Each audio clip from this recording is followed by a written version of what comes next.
In order to do an advanced search, you would first want to click on Advanced Search.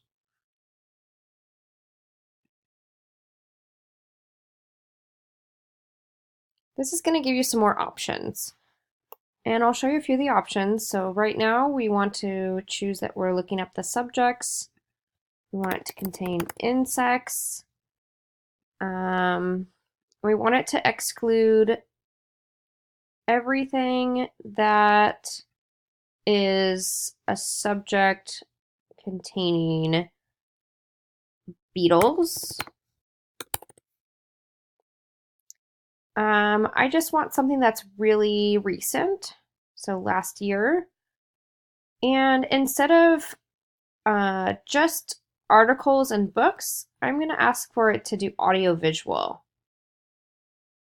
We'll search. So these are results I got. I got 3 results about insects that do not include information on beetles. We can try it again, and instead of audio-visual, we can choose articles or books or conference proceedings. Let's go ahead and choose books as our option. And here we have 22 results.